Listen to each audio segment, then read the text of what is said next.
मैं करकेली आऊँ और सब्ज़ी मंडी ना जाऊँ, ऐसा कभी हो नहीं सकता है। और नीलू मेरे बगैर कभी सब्ज़ी लेने नहीं जाता। मैं जाती हूँ तो उसके साथ ही, क्योंकि मैं अच्छे से छाँट के और देख सुन के सब्ज़ियाँ लेती हूँ। और ये लोग झोला पकड़ा दिए भर दो। और गोलू भी गया था।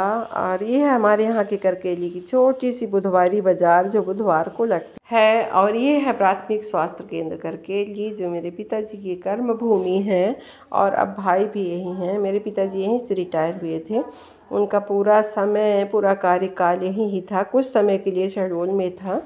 और मायके में कितना सोना अच्छा लगता है, ये तो लड़कियां ही जानती हैं। दुनिया भर की थकान मायके में ही उतरती है।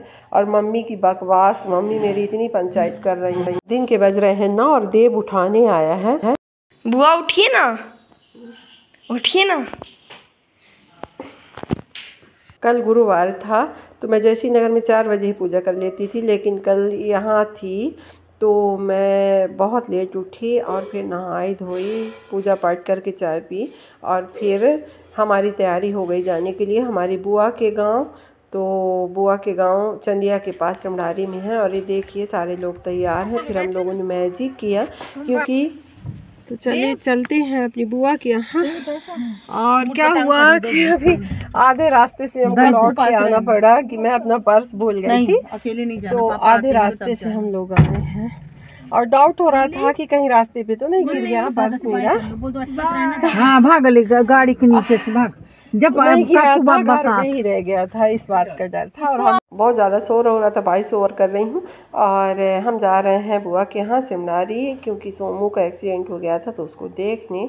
और सभी लोग हैं गाड़ी में, हमको मैजिक करना पड़ा था क्योंकि कार में बहुत सभी लोग नहीं आ पा रहे थे और बोलेरो में भी ना आते, तो इसलिए मैजिक करके हम लोग सब गए थे। फिर उमरिया में फ्रूट की दुकान में खड़े होके कुछ फ्रूट वगैरह खरीदे लेके जाने के लिए। और ये है मेरा भाई सोमू, मेरी बुआ का लड़का। और इसी का एक्सीडेंट हुआ था, इसका और इसके बेटे का, इतनी बुरी तरीके से कि क्या बताऊं। और बुआ का घर अभी बन के रेडी ही हुआ है, अभी छपाई नहीं हुई है। और छपाई ही कराने वाले थे कि ऐसा हो गया, तो इसको सड़क की तरफ लिटाया गया है, क्योंकि ये खिड़की बाहर की तरफ खुलती है तो इसको अच्छा लगता है।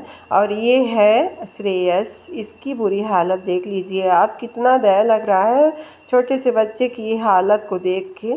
क्योंकि इसका एक ही पैर टूटा है, लेकिन दोनों पैर में प्लास्टर चढ़ा के रखे हैं, क्योंकि ये हिलाए ना। तो इसकी हालत बहुत बुरी है। इतना ब्रिलियंट है कि सोए सोए पढ़ाई करता है, हमेशा पढ़ता रहता है, सो के पढ़ता है। और एकदम जैसे टाइप किया है ऐसी इसकी राइटिंग है। और फिर चाहे कितनी भी बुरी हालत हो, कुछ भी हो, हम लोग देखने गए थे तो हमारी बुआ ने बड़ा स्वागत किया। सभी के लिए गर्मा गर्म पकौड़ियाँ बनाई गई। गोलू तो खा पी के बैठा है, अभी उपासना अर्चना खा रही हैं। और इत्तेफाक से इनके किचन की चली गई थी लाइट, तो फिर भी मैं वीडियो बनाई अपनी बुआ के हाथ की भजिया आपको दिखाने के लिए कि देखिए कितनी अच्छी सी सौंधी सौंधी खुशबू आ रही है भजिया की। और अब हमारे जाने का भी टाइम हो गया, करीब दो घंटे हम लोग बैठे, फिर जाने का भी समय हो गया। बाप बेटे यहीं पड़े रहते हैं। और ये हमारी बुआ अर्चना की ओली डाल रही हैं, क्योंकि अर्चना पहली बार गई हैं। हमारे यहाँ नई बहू आती है तो ओली डाला जाता है, तो ये अर्चना की पड़ रही है ओली। चाहे कुछ भी हो, दुख सुख हो, लेकिन परंपराएं निभाई जाती हैं, वो बहुत ज़रूरी होता है। और अब जाने का टाइम, ग्रुपिंग हो रहा है और सभी लोग खड़ी हैं, मम्मी, मौसी, काकी, अर्चना, मेरी बुआ। सालनी नहीं है, सालनी पता नहीं कहाँ चली गई हैं। और अभी अभी हमारी बुआ का घर बन के रेडी हुआ है, जो अब छपाई होनी बाकी है। और ये देखिए मेरी भाभी सालनी, हंसी आ रही है उनको। अब जाने का हो गया है समय, तो सब लोग थोड़ा सा दुखी हैं, सबका मन भारी हो रहा है। और मेरी बुआ के यहाँ सब्जी वब्जी भी काफ़ी लगी हुई है। कहीं जाओ और कहीं से आओ तो अच्छा नहीं लगता है। मैं फिर भी अभी वॉइस ओवर कर रही हूँ, क्योंकि बहुत शोर हो रहा है गाड़ी में। और हम लोग चल दिए हैं अपने घर की तरफ, और घर भी जाना ज़रूरी है जल्दी से, क्योंकि वहाँ भी दिया। हाँ, तो हम अभी चंदिया से आए हैं अपनी बुआ के यहाँ से। और आने के बाद अभी चाय चढ़ी हुई है, क्योंकि कहीं से आओ तो चाय पीना तो बनता है। और वहाँ चाय वाय सब हुई थी, एक बार दो बार करके। और मस्त गर्मा गर्म नाश्ता भी हुआ है। और मेरा तो व्रत था तो मैं कुछ नहीं खाई हूँ। अभी हम लोग शकरकंद उबाल के गए थे और गुड़ को भिगो के, तो अब हम उसकी बनाएंगे पूरियाँ, शकरकंद की पूरियाँ। तो जो पूस की रात कहानी पढ़ा होगा तो वहाँ ज़रूर पढ़ा होगा शकरकंद की पूरियाँ। तो हम लोग हमेशा शकरकंद की पूरियाँ बनाते हैं। तो चलिए आप लोग को बना के दिखाऊंगी। और ये है गर्म पानी, क्योंकि गले में खराश है, बहुत ज़्यादा यहाँ ठंड है। तो यहाँ जितनी भी चाय पियो, गर्म पानी पियो, तो फिर भी लगता है कि नहीं पिए हैं, बार बार पीना पड़ता है। तो हम गर्म पानी पी रहे हैं। और थोड़ा और शकरकंद को उबाल के छील के और इसको अब कद्दूकस कर लेते हैं। तो इसके टुकड़े टुकड़े करके मैंने इसको अंदर से देख लिया था, कभी कभी ख़राब निकल जाता है। और ये शकरकंद रेडी हो गया है। इसका कद्दूकस करके हम लोग रख लिए हैं। जो कचरा निकला है उसको भी निकाल के बाहर फेंक दिए हैं। गुड़ की चाशनी रखी है, छान वान के जो रखे हैं। और इधर है आटा। और इसके बाद चलिए हम इसमें इतना आटा डालेंगे कि जितना एक मतलब शकरकंद सोख सके। इसका कोई मेजरिंग नहीं बता पाऊँगी मैं आपको। शायद 1 किलो आटा था और 1 किलो ही शकरकंद लगा होगा। और इतना डालें जितना सोख सके, ना शकरकंद ज़्यादा हो ना आटा ज़्यादा हो।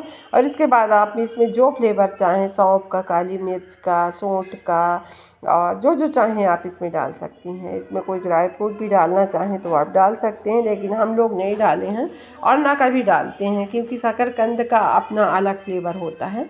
तो उसका जो फ्लेवर है, तो हम इलायची वगैरह डाल के रखें तो फिर वो ख़राब हो जाएगा। तो नेचुरल तरीके का फ्लेवर अच्छा लगता है। तो इसलिए मैं उसमें कुछ नहीं डाली हूँ, सिर्फ आटा, शकरकंद और गुड़, और मोयन भी हमें इसमें बिल्कुल नहीं डालना है। और ये बन के रेडी हो गया है। इसको देखिए आप कि कितनी अच्छे तरीके से आटा लग के रेडी हुआ है। देखिए बिल्कुल इसमें कोई गुठलियाँ नहीं है, एकदम चिकना सा। और इसको हम बड़े आसानी से बेल सकते हैं। बस इसमें ध्यान रखना है कि जब हम ये आटा लग का डो बनाएं तो इसको ढीला बनाएं, बहुत टाइट नहीं। अब इसकी बेल लेते हैं पूरियाँ। एकदम नरम आटा रहता है, इसको बेलने में बिल्कुल दिक्कत नहीं जाती। हाँ, आप आटा बस अच्छे से लगा के रखें तब। और ये हो गई कढ़ाई हमारी, तेल हो गया है गरम और इसमें डालते हैं गर्मा गर्म पूरियाँ। और देखिए इतना सुंदर सा कलर बन के आएगा पूरियों का कि देखते ही खाने का मन पड़ेगा कि हम खाएं। ये देखिए इतना अच्छा सा कलर आ रहा है। और इसके बाद फिर आप इसको किसी से खा सकती हैं, दूध से, आम के अचार से। तो मेरा व्रत था तो मैं तो दूध से ही खाई हूँ, दही से, आम के अचार से। आम के अचार के साथ बहुत अच्छी लगती है। ये इतनी अच्छी सी बन के हो गई है रेडी। ऐसे करके हम, और थोड़ा सा मतलब कढ़ाई में ध्यान रखना होगा, क्योंकि बहुत तेज़ कढ़ाई में जल भी सकती है, कच्ची भी रह सकती है। जो ऊपर का परत जल के अंदर कच्ची रह जाएगी। और इतनी प्यारी प्यारी सी पूरियाँ निकल रही हैं। तो चलिए आप लोग आइए और खाइए मेरे साथ। आज मेरा व्रत था तो इसलिए स्पेशल चीज़ बनाई गई है और हमको पसंद भी है। हमारे यहाँ हमेशा ये बनती है शकरकंद की पूरी। सीजन सीजन में हर चीज़ खाना चाहिए। और इसके आप गुलगुले बना सकते हैं, शक्करपारे भी बना सकती हैं।